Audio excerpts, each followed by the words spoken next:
Se você usa o Adobe Premiere, você já deve ter ouvido falar do Luma Key, que é aquele efeito que serve pra gente remover tudo que é mais branco ou tudo que é mais escuro também da nossa cena. Como o próprio nome diz, a gente faz um recorte a partir da luminosidade. E eu separei mais 4 formas diferentes de você usar o Luma Key, além das clássicas transições que a gente vê na internet afora. Vem comigo, você vai aprender bastante nesse vídeo. Como eu disse no começo, a primeira coisa que você aprende a fazer com o Luma Key é aquela transição clássica, né? De você ter uma imagem, a gente vê muito isso em vlogs de viagem e tal, que você tem um vídeo lá com o céu bonito e de repente rola um recorte do céu pra fazer a transição pra outra imagem. Dá uma olhada como é que você faz esse efeito aí na prática. Pra fazer a transição clássica de Luma Key, você vai precisar de 2 cenas. A cena A, que é a primeira cena, e a cena B, que é pra onde a transição vai acontecer. Na timeline, a cena A, que tá pintada de roxo, deve ficar em cima da cena B, que tá pintada de azul. E vamos aplicar o efeito Luma Key na cena A. Você vai perceber que as 2 imagens já começam a se mesclar. Mas você vai definir qual que é o ponto inicial da sua transição. Eu vou colocar aqui aos 5 segundos. E você vai criar os keyframes, tanto no cutoff quanto no threshold. E vai colocar os 2 em 0. Em seguida, você avança alguns frames de acordo com a duração da sua transição, que você preferir, e pode colocar os 2 em 100%. Quando você der play, você já vai ver aquela transição mais grosseira que a gente tá acostumado a assistir em alguns vlogs. Mas pro efeito ficar mais legal, o segredo tá no offset. Você pegar esses 2 keyframes aqui do primeiro parâmetro do Luma Key e jogar eles um pouquinho mais pra frente, mais ou menos aí na metade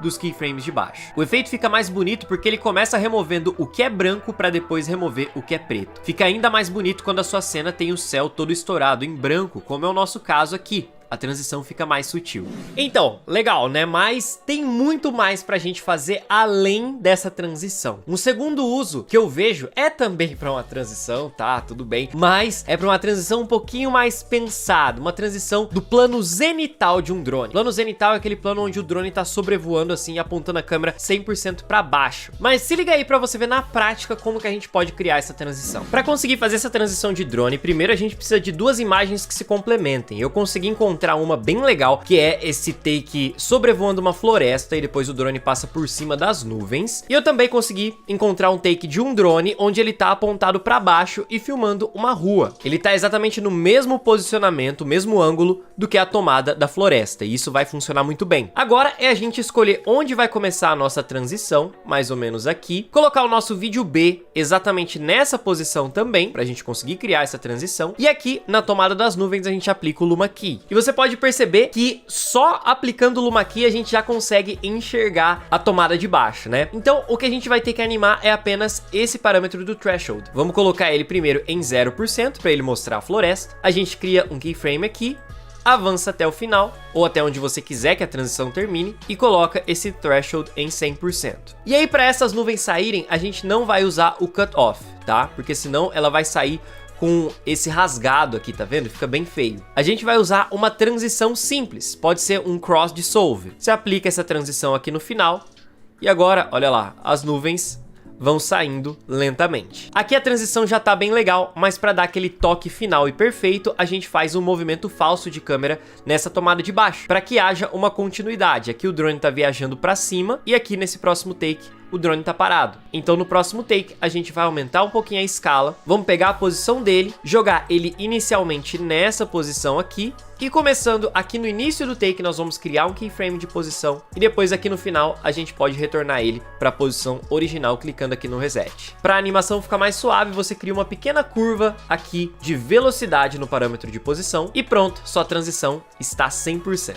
Muito da hora, né? Agora tem mais uma outra função que a gente pode usar para o Luma Key, que é o Sky Replacement. Basicamente a gente substituir o céu, pra gente fazer com que o céu que antes estava completamente branco fique um céu mais bonitinho, com nuvens, com a parte mais azul e tudo mais. Dá uma olhada como é que a gente faz na prática. Para você conseguir criar o Sky Replacement, a primeira coisa que você precisa é de uma imagem com o céu estourado, no caso inteiro em branco. Pode ser porque ele esteja nublado, pode ser porque ele esteja muito claro, super exposto. E você também vai precisar de uma imagem do céu. É importante que a perspectiva dessa imagem do céu seja parecida com a perspectiva da imagem que você quer fazer a substituição do céu. Perceba que como o nível do horizonte é muito parecido. Você vai colocar a imagem do céu céu por baixo do vídeo que a gente vai remover o céu. E nesse vídeo de cima nós vamos aplicar o Luma Key. E quando a gente aplica o Luma Key, ele tá aplicado ao contrário, né? Por isso a gente precisa tirar aqui o Threshold e aumentar o Cutoff, pra gente remover apenas o que for branco. Minha sugestão é que você coloque em 100%, mas faça uma máscara no Luma Key para aplicar apenas no céu. Use aqui a sua canetinha para você construir essa máscara. Importante, se o seu vídeo tem movimento de câmera ou algum objeto passa por cima do céu, nesse caso você vai precisar animar a sua máscara também. Deixe apenas o céu selecionado. Também sugiro que você aumente bastante o Feather. Eu fiz alguns testes e para vídeos em Full HD o valor de 250 ficou bem legal. Perceba que a substituição já tá ficando bacana, mas a gente precisa reposicionar esse céu porque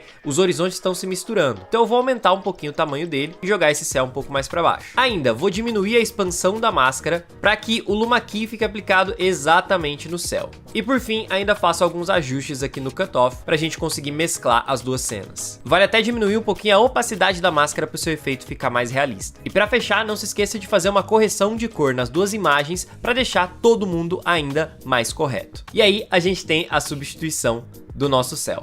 Agora pensando em alguns usos um pouco mais artísticos para o nosso Luma Key. Não sei se você já ouviu falar, mas existe um filtro que a gente pode pôr na lente da nossa câmera que se chama Black Pro Mist. Ele é um filtro de difusão, ou seja, ele deixa a nossa imagem muito mais suave, com os brilhos, principalmente nas luzes mais fortes, fica um aspecto de névoa, de sonho, é bem legal. Então, mesmo que você não tenha como usar um Pro Mist na sua gravação, você pode fazer um Pro Mist fake e ainda criar outros efeitos de lente direto aí no seu Premiere usando o Luma Key. Dá uma olhada. Para você conseguir o efeito do Pro Mist, você vai precisar de um vídeo que tenha luzes bastante fortes, como esse vídeo aqui que foi filmado com essa luz de contra bem em direção à câmera. Aí sim o efeito vai ficar bem visível. Você vai precisar duplicar esse seu vídeo e no vídeo de cima a gente vai aplicar o Luma Key. Colocando o Luma Key, você pode desligar o vídeo de baixo para você ter certeza do que você está selecionando. Aí sim você pode ir alterando o Cutoff e o Threshold para você selecionar apenas aquilo que é mais branco e mais brilhante no seu vídeo. No nosso caso aqui, apenas essas regiões da luz e os brilhos aqui na guitarra. Depois de feito isso, você pode adicionar o Gaussian Blur nessa mesma camada. E aí você pode aumentar o blurriness, né, o desfoque, para você conseguir esse brilho bem forte. Em seguida, você pode voltar e ligar a camada de baixo. E olha só que bacana, a gente já tem o brilho. Minha sugestão é que você troque o modo de opacidade aqui para Screen, para você ter um resultado um pouco mais suave. Ou ainda, se você quiser um brilho mais intenso, você pode colocar em Add. Eu vou manter em Screen e olha que resultado legal que a gente já tem. Se você quiser deixar o efeito ainda mais intenso, você pode aumentar bastante aí o blurriness e duplicar esse vídeo mais uma vez aqui na timeline. Trocando o modo para Add, você tem um brilho mais forte que você pode controlar a partir da opacidade nesse segundo take. Olha que bonito. Uma dica especial para você pode brincar com esse Blur Dimensions do Gaussian Blur para você conseguir o efeito de lente anamórfica colocando o parâmetro aqui na horizontal. Olha que massa. Você ainda pode pôr na vertical para conseguir outros resultados. E ainda você pode fazer uma duplicação de tudo isso e aplicar o efeito Mirror. E ajustando aqui o ângulo de reflexão, você consegue colocar brilhos ainda maiores e mais legais em outras posições. E claro, você ainda pode ajustar aqui o Cutoff e o Threshold para você saber o que você quer que brilhe e o que não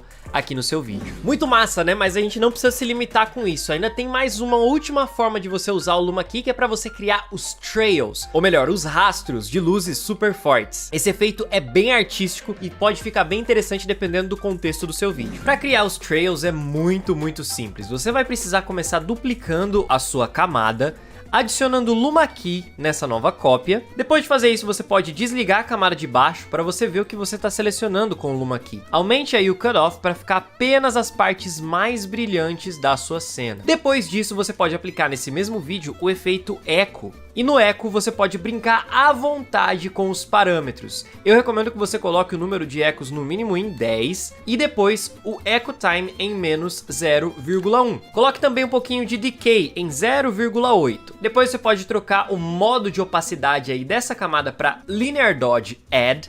E quando você ligar a camada de baixo, agora você vai ter esses rastros dessa luz. Bom, esses são os usos que eu faço pro Luma Key. Agora eu quero saber de você. Tem mais alguma forma de usar o Luma Key que eu não mencionei aqui, mas que você acha interessante? Comenta aí embaixo. Se você não souber, me diz qual dessas formas de usar o Luma Key você mais gostou, beleza? Aí na tela estão aparecendo mais 2 vídeos para você continuar assistindo aqui no BT. Eu vou ficando por aqui. Um forte abraço e até a próxima. Tchau!